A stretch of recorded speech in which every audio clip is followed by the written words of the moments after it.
News!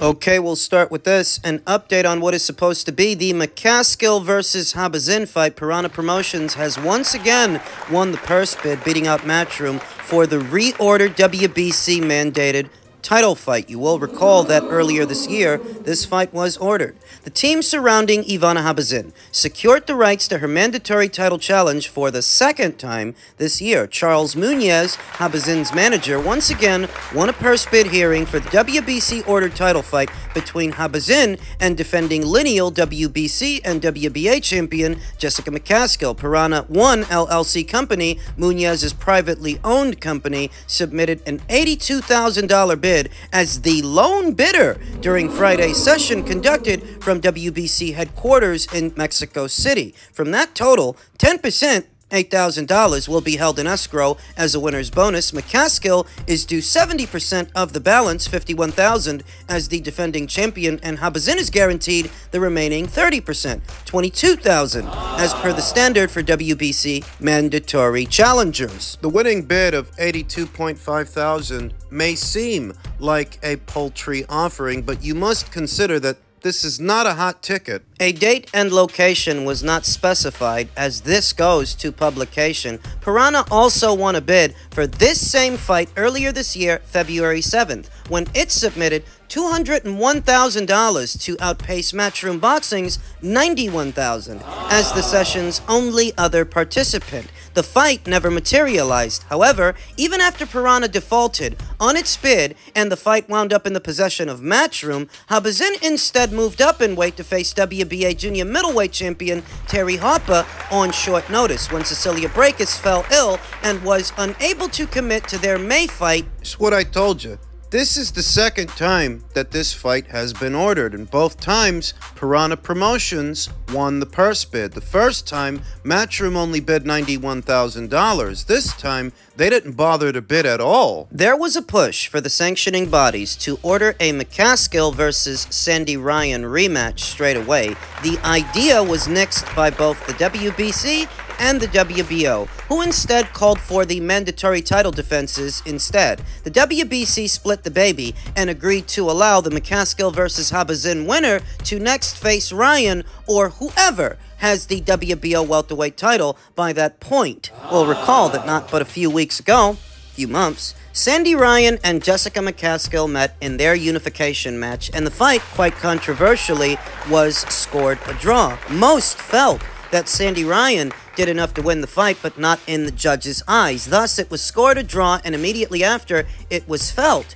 that they should go straight into a rematch. The sanctioning bodies decided that they should have to satisfy the mandatory challengers first. At least the WBC did. I know of no mandate that has come down for Sandy Ryan by way of the WBO, but by way of the WBC, Jessica's got to take care of business. She's got to take care of Ivana Habazin, whose promoter, Piranha Promotions, has won the purse bid for this match for the second time. It's noticeable that Matchroom didn't bother to bid this time. The first time, they bid only $91,000. This time, they didn't bother to participate at all. Is this a byproduct of Jessica McCaskill's defamatory comments in reference to Matchroom on The Boxing Voice earlier this year when news broke that Alicia Baumgartner had tested positive for a banned substance? It sounded a lot like what Jessica was suggesting, is that Alicia may have been sabotaged. Eddie Hearn wasn't happy about that, and I don't imagine that he would be. That Jessica would suggest, would imply,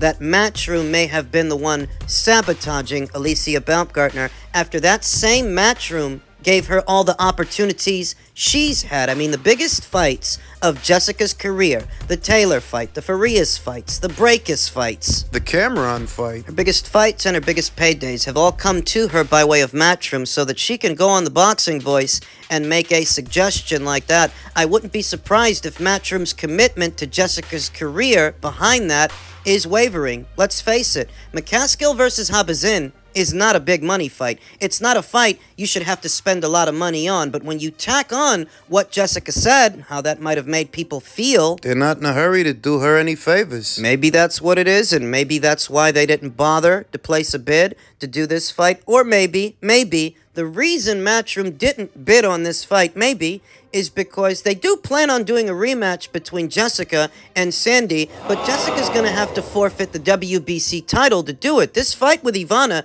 it's ordered, you understand. Ivana is her mandatory challenger. If Jessica goes another way, the title is forfeit. The WBC title is, but she's still got the WBA, so even if she loses the green one, she's still got the black and gold one, and she can still bring that to a Ryan rematch, if that's what Matchroom is planning.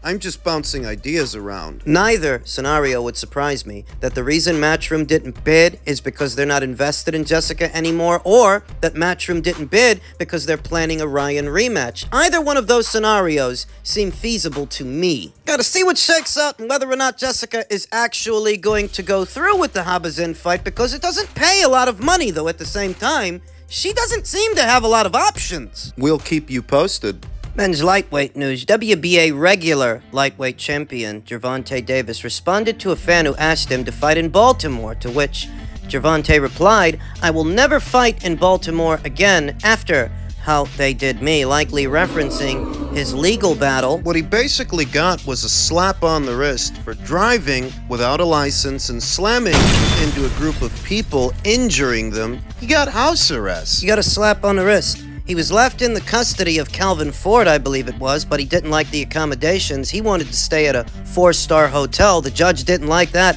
and decided that he should serve the remainder of his sentence in jail. And for that, he's throwing his toys out of the pram, saying that he will never box in Baltimore again. I mean, what did he expect them to do? What was the reaction supposed to be? You get to slam into people in a car you're not supposed to be driving because you ain't got a license, and you should get to walk?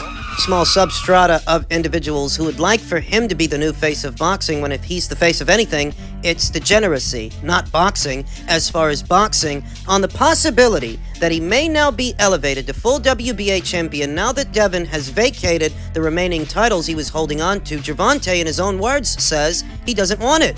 He doesn't want to be elevated to full champion. And I believe him. The reason I believe him is that Gervonta Davis is not a legacy fighter, concerned with legacy of sorts the way his former mentor was, Floyd Mayweather. For all Floyd's candor about the money that he makes and money being more important than legacy, Floyd had a legacy. He was a 5-division champion who fought several champions and some of the best fighters of his time, whereas Gervonta has done anything but that. Don't kid yourself. Gervonta is not on the same path that Floyd Joy Mayweather was. He's not. He had to fight a lot of good fighters, a lot of solid fighters to become the top draw in the sport. He in his time was widely accepted as the #1 pound-for-pound fighter in all of boxing, whereas Gervonta, he's not viewed in that scope. He's not a legacy fighter, so when he says that he doesn't care about being elevated to full champion, he doesn't want that title, oh, I believe him, I do. But I still think he's going to get that title. I still think he's going to be elevated to full WBA champion because it's not his decision to make.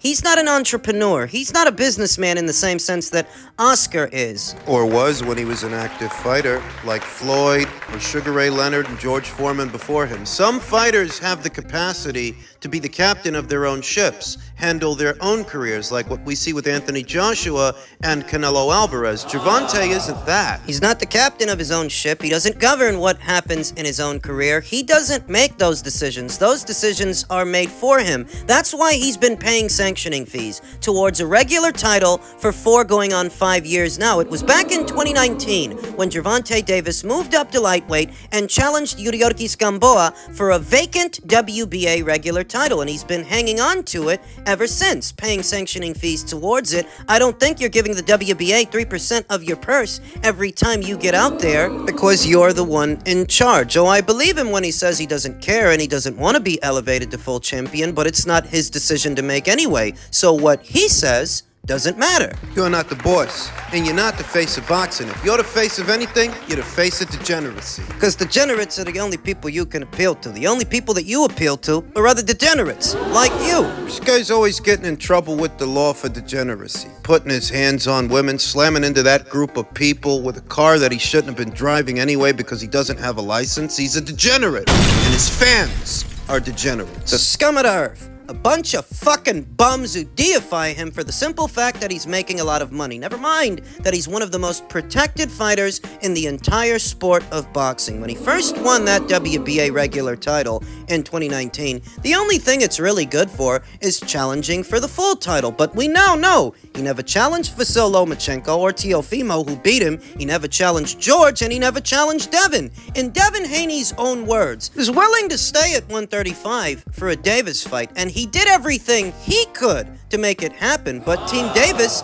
never once expressed an interest. He's supposed to be the face of boxing. If he's supposed to be the face and he's the cash cow and all this great stuff, doesn't that then mean the ball is in his court to make those fights happen? They don't hold him accountable for anything, and he doesn't hold himself accountable for anything, because now he's saying he will never box in Baltimore again. Because they put him on house arrest for slamming into those people. What were they supposed to do? They were supposed to let him flee the scene, walk, don't penalize him at all? There's no accountability. There's no decency. Though if there is some that treat him like he's a deity, it's because he's the same kind of piece of shit that they are, just with more money. You better hope it doesn't run out, because if it does, you're not smart enough to do anything else. So it seems to you like I don't like Gervonta Davis. I don't like Gervonta Davis. Am I supposed to? Is it written somewhere that I'm supposed to like him? Because he's from your crummy neighborhood or your cruddy city. Fuck your city! Fuck you! Everybody like you. I don't care what you have in common with him. What the fuck does that mean to me? What's it supposed to mean? There's nothing so unique, special, or spectacular about him or his career that I can overlook these glaring character flaws. And if Devin Haney was labeled an email champion because he was elevated by the WBC, that would then make Gervonta Davis an email champion. If he is elevated by the WBA, it's as simple as that. You've got mail. You want that I should treat him differently? I'm not going to. If that bothers you, go fly a kite or write a letter. See if anybody gives a damn. Go to the local quarry, take your shoes off, and kick some fucking rocks. Kick rocks, you piece of shit! If and when he is elevated to full WBA champion, he will for the first time become a multi-weight champion, having not fought any of the solid fighters in the lightweight division. Not Lomachenko, not Lopez, not George, not Devin, not Shakur, not nobody! The very definition of a paper champion, because he didn't beat anybody solid at 135 or 140. All he's done so far is hold secondary titles at those weights. He's a fucking hype job. As it pertains to Gervonta Davis, his former foe Ryan Garcia stated, Davis will never give anybody a fair fight. He doesn't have the dog in him. Those may seem like hollow words coming from Ryan Garcia, of all people, who many would say doesn't have a dog in him either. A lot of people feel that he quit. He gave up in the Gervonta Davis fight. In any event, he says, Davis will never fight me at 140. This guy will never fight anybody at a fair thing. He just won't. He won't chance it. He really doesn't have that dog in him. He doesn't have that spirit of an old school fighter, but I don't care, Garcia told BoxingScene.com in an interview. We didn't really run it. That wasn't really a fight. It was half a man versus a dude that, even when he dropped me, he didn't want to engage either, to be honest. And once again, those may seem like hollow words coming from Ryan Garcia, of all people. Ryan, who many would suggest,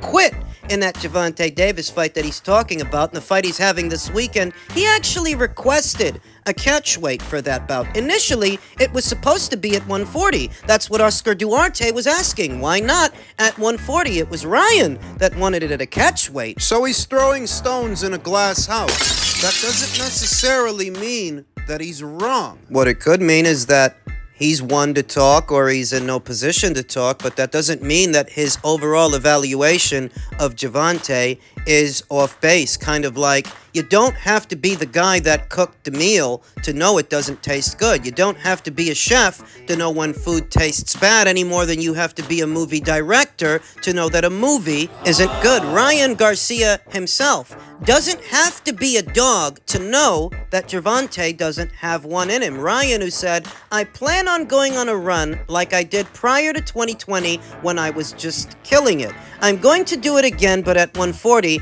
and then become a champion, and then run it back with Gervonta Davis because I'm a better fighter. That wasn't me. I wasn't committed to the sport the way I am now. I was in Los Angeles doing whatever I wanted. This change and where I am at life is who I am. That's my main focus. To be a world champion at 140, get the rematch with Tank and beat him. And then the sky's the limit. Interesting insights from Ryan Garcia, because he himself is admitting that he was doing whatever he wanted. To a lot of people, Ryan is a prima donna. Ryan is a pretty little princess. For a long time, I told you here on this channel that he's not dedicated. He's not committed. That's what he just admitted. He said, I wasn't committed to the sport the way I am now. And here and now, how committed do you really think he is when originally the Duarte fight was supposed to be at 140? They changed the weight to accommodate Ryan. I think Gervonta would have beat him even without the weight stipulations. I think Gervonta could have beat him without the catch weight and the rehydration clause. But that's besides the point, because he shouldn't have used it. He shouldn't have needed it. Not for Ryan Garcia. What may seem like hollow words from Ryan Garcia aren't any less true because they're coming from him. You don't need to be a pastry chef to know a cake tastes bad any more than you need to be a movie director to know a movie isn't good. You don't actually need to be a player in the game to know which team lost. And Ryan, he doesn't need to be a dog himself to know Gervonta ain't got one in him. If he did, what's with the weight stipulations? It's not like you were fighting a champion at a higher weight or a pound-for-pound guy, a naturally bigger guy. You were fighting Ryan, a prima donna and a glorified prospect. And what the hell were you guys, nervous that you gotta use weight stipulations on Ryan? Even more bizarre is that the same people that like to criticize Canelo for weight stipulations that he used to use, not weight stipulations he's using today because he doesn't use any today. Better still, they like to criticize Canelo due to weight stipulations, but they're perfectly okay with Gervonta's weight stipulations. The justification being that he's such a big fucking star. He's a big star. Well, he's not actually a bigger star than Canelo. So if stardom is what is intended to justify it, Canelo being a bigger star than Gervonta, being on the Forbes list, being amongst the top earning athletes, not just in boxing, but in all of sports. Well, then you shouldn't be criticizing Canelo Alvarez now, should you? That's a double standard. And it was the great Coach Malachi that once said, if these guys didn't have double standards, they'd have no standards at all. That's how these guys' minds seem to work.